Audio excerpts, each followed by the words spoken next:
All right, it's a chill Saturday night. Traveling tomorrow morning. Another trip coming up. So, last chance to do something live here from the studio. And we might as well turn the page. I know I did the update from outside. What's next of the 49ers? Well, we can dive into a little bit more detail there. The special teams coordinator spot. San Francisco's interviewed 4 potential coaches for this role. This one, it's not sneaky important anymore. It's downright important. 49ers have to get special teams better at the very least in 2025. I think that there are 2 favorites. The most recent interviewee, Brant Boyer, and Chris Tabor. Those are the 2 guys on the thumbnail. Mike did a good job with that. These are the 2 most experienced coaches. They're both 53 years old, and both of them have run special teams units before.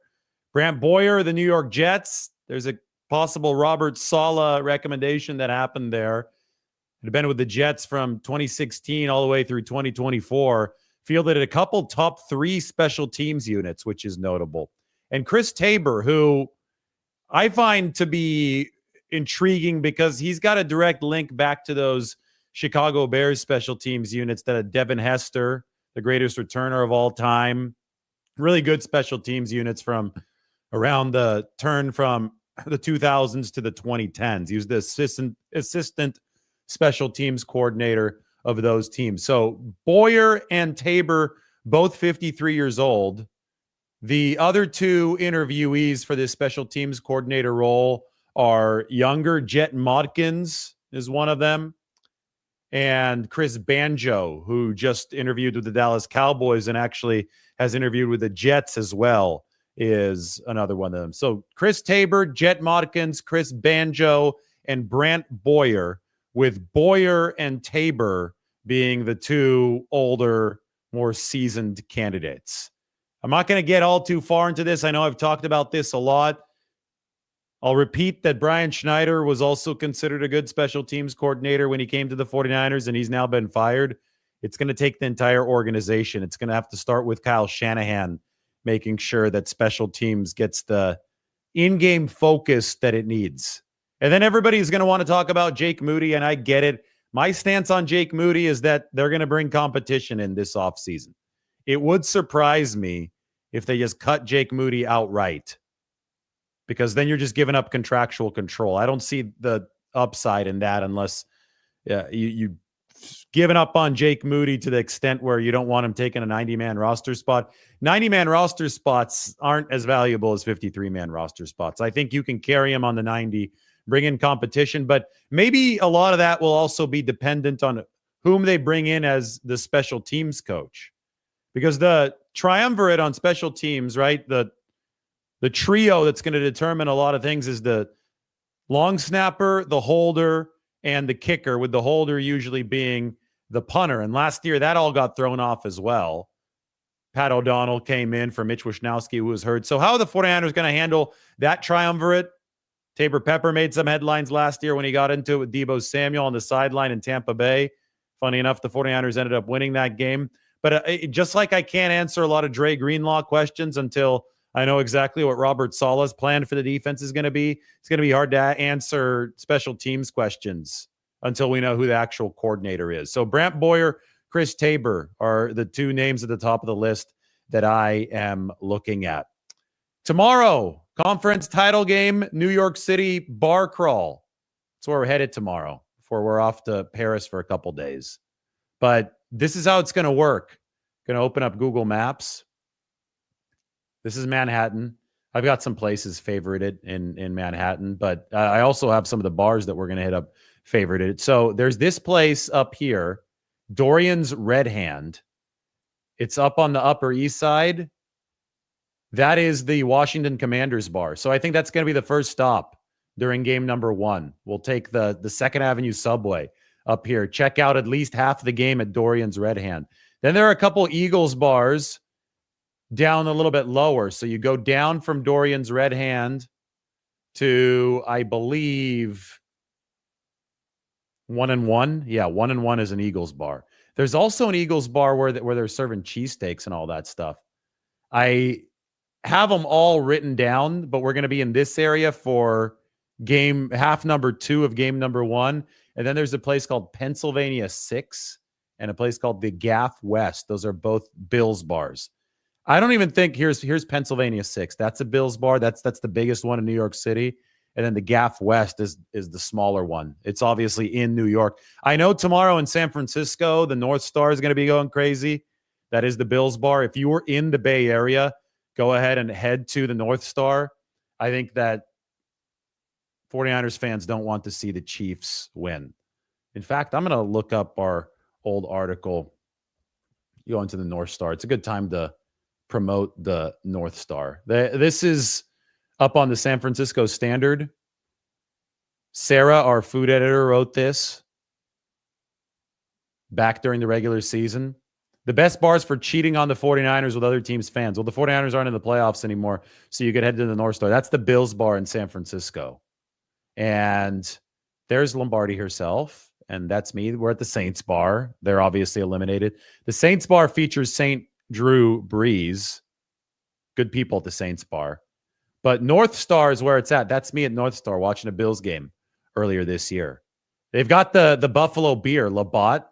I had some in Buffalo when I was there ahead of the snow game when the 49ers played there. So I will not be at North Star tomorrow. I'm going to be at the one in New York City. We'll be at Pennsylvania 6 and maybe that place, the Gaff West. But those of you who want to see the Bills knock around the Chiefs in the AFC Championship game, you could head to the North Star in San Francisco. Cheers to you.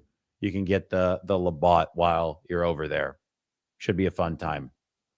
So go ahead and check that out tomorrow. We're going to be all over New York City. And yes, there will be content. And yes, it is time for a 49ers Q&A. Good chill Q&A. Not a long one tonight. I knew that Saturday night was going to be quiet around here, but I owe it to you guys to give you a show whenever we have a chance.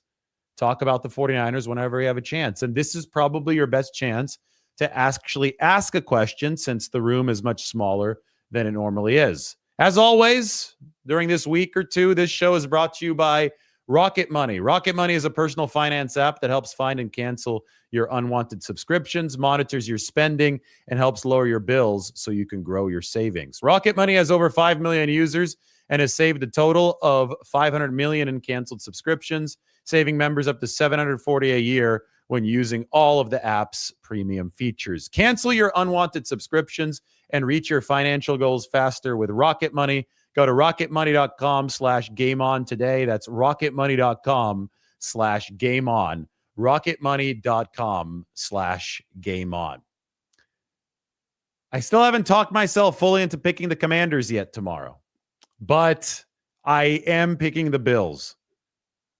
Maybe a little bit closer to game time. Once we touch down in New York City, I'll have my final pick for that Commanders game. But the original idea was Bills, Eagles, Super Bowl. And speaking of the North Star, this place right here, that is also an Eagles bar. So if this turns into a Bills, Eagles, Super Bowl, this place in North Beach back in San Francisco is going to be half Bills, half Eagles fans. It's going to be absolutely crazy. Actually really looking forward to that if it does indeed happen. So we'll see who wins in the games tomorrow, but there is a chance that it's the Washington Commanders, not the not the Philadelphia Eagles winning that with how well Jaden Daniels is playing. I will say that the quarterback for the Commanders is better than the quarterback for the Eagles. Then Josh Allen has been playing better than Patrick Mahomes this year, so you can say that they've got that advantage, but it's really hard in the playoffs, given Mahomes' track record, to say that he's at a disadvantage against anybody. But in that Philly game, I think Jaden Daniels is definitely the best of the two QBs. So we'll see how that goes. But the better team, the better overall roster is with the Eagles. That's why I'm struggling to come around to pick Washington. Just tough to say that with the Eagles. They're favored by 6 in this game. Now, the spread I don't agree with, but I guess if the officials get involved, as they have been getting involved in some of these Chief games, Kansas City is favored by 2. I think Buffalo is a significantly better team than the Bills. I really do. So I'm picking the Bills and I'm picking the Eagles.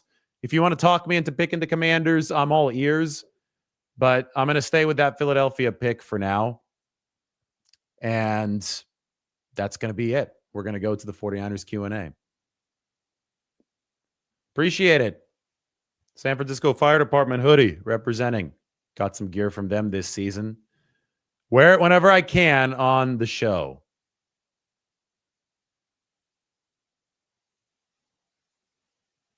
If the Bills don't play better than they did against the Ravens, they'll lose.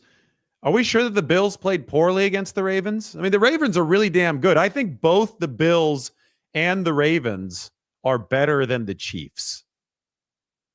The Bills played a clean football game in the playoffs. There's a lot to be said about that. The Ravens didn't. So you play clean football. You don't turn the ball over. You force some giveaways. All of a sudden, you're on your way to the AFC Championship game. I think Buffalo played well last week. Again, let's go back to the team tiers here. I think this is a good illustration of how strong these teams are at this stage of the playoffs. And I think it should give people a little bit more appreciation of exactly what we're dealing with. Because a win is a win at any time, but especially in the postseason. So this is from Ben Baldwin's site. Offense, defense, x-axis for the offense, y-axis for the defense. Look at Buffalo and Baltimore. Those two teams are way out here. Those were the two best teams in football, I would say. And they played in the AFC divisional round. Kansas City is like 2 tiers worse than either of those two teams. So yes, like Kansas City might get some officiating help, but I think that Buffalo is good enough to beat them so severely that even that can't save the Chiefs. That's what I'm thinking for tomorrow's game. Now, the other game, look at Washington. They're down here because the defense hasn't been as good. Philadelphia, upper right, they've been very, very balanced. You know what? The Eagles have Saquon Barkley. The Commanders don't really have an answer to that. That's why Philadelphia is probably going to win that football game. So that's how I'm looking at it tomorrow. I'm going by the advanced analytics and the strength of these teams when it comes to efficiency. Buffalo, Philly. These are 2 top-tier teams. I think that's going to be your Super Bowl.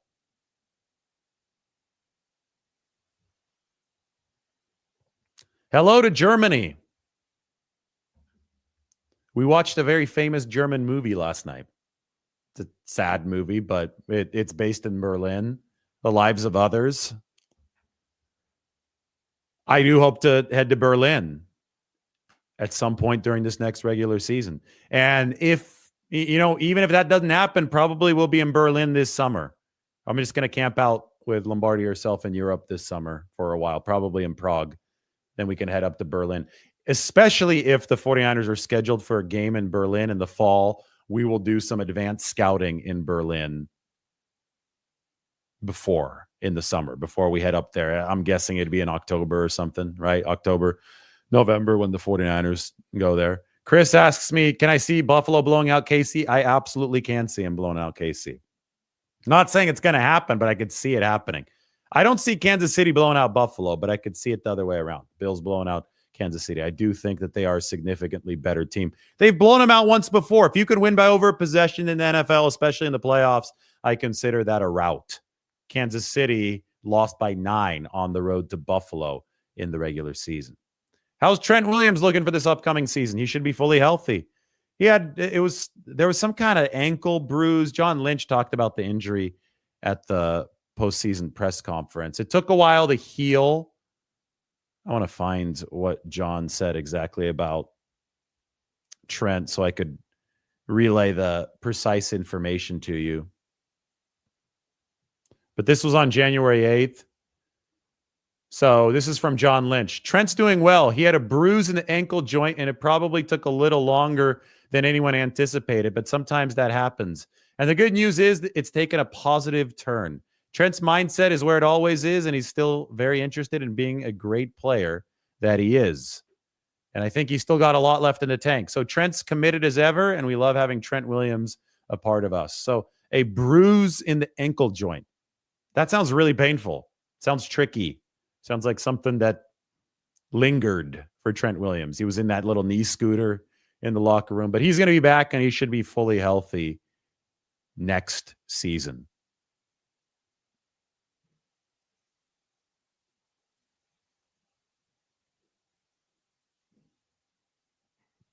What is the Niners' salary cap after Brock Purdy? You mean after they re-sign him? I think it's only going to cost them about $15 million of 2025 cap space. That's my prediction. That's the main number that you got to look for, is what is the near-term cap hit going to be? So if that's the case, they're going to have that 30, 35 million in effective salary cap space even after signing Brock Purdy, if they can execute a deal that falls in line with what I projected a couple weeks ago. Yes, this is live. You're asking me if this is live? This is absolutely live. I put your question up on the screen.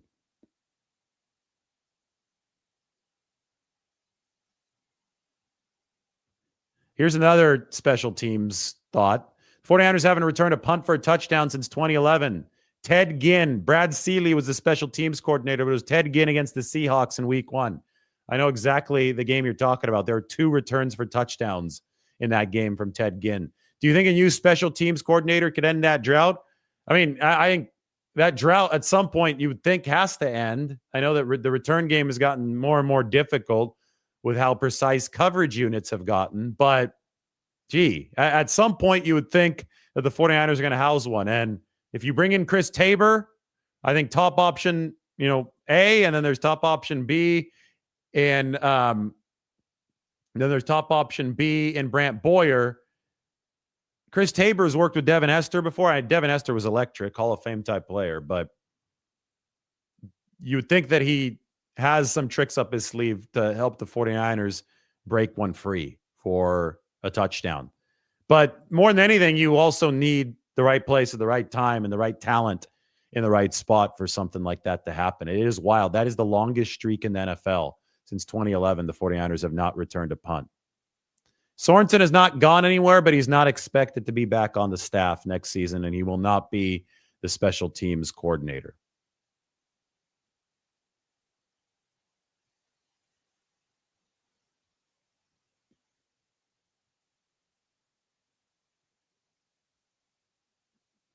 I think the 49ers will extend Hufanga if the market for Hufanga allows them to. If he's offered like a 3 or 4 year deal for a ton of money from another team just because he was an all-pro in 2022, it's going to be hard for the 49ers to match that. But something shorter, something where they could also spread out the cap hit with some void years, more of a prove-it level deal, I think that would be much more amenable for the 49ers.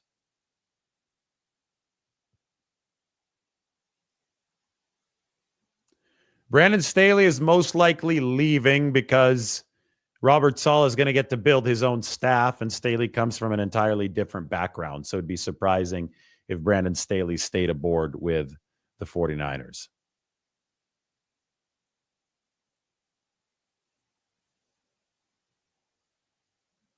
Thank you, Chloe. Appreciate you. And the updates will not stop. We're going to have a lot of fun. We're obviously going to do this bar crawl tomorrow in New York City for these championship games, but the content's going to keep on flowing in even from the other side of the ocean.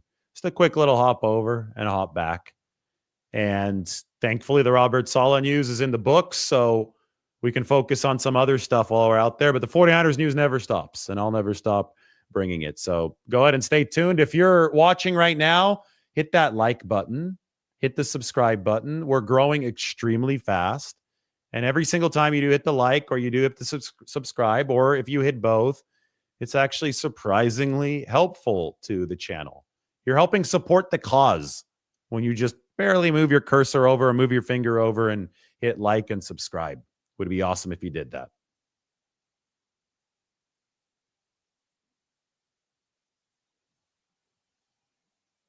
The Kittle extension looks a lot like a Brock Purdy contract, structure-wise. Signing bonus, maybe an option bonus, 3-4 years. He's playing at a really high level. Spread the cap hits out. You could lower Kittle's cap hit from wherever it is now, over 20 million, to around 10 million. You could cut his salary cap hit in half with a nice-looking extension. The 49ers have 10 picks. They've got 9 picks plus a coach compensatory pick, coach exec compensatory pick. Rand Carthon, D'Amico Ryans. That's a third rounder. 3 comps for player departures and 6 of their own picks. All right, guys, that's your update. Tomorrow, stay tuned. Content coming from New York City. So be ready to tune in after these AFC and NFC title games. Should be a lot of fun doing something a little bit different, staying creative, staying on our toes. And of course, we talk about the next need for the 49ers to fill. Special teams coordinator, either Brant Boyer or Chris Tabor. I think those are your 2 favorites, but hey, maybe the 49ers aren't done interviewing yet. I think Darren Rizzi still out there, right? So it's all a possibility for San Francisco. Thanks for watching. Hit that sub button, hit that like button. Shutting down the studio for a few days, but we're definitely not shutting down the channel. We'll see you guys from New York City next.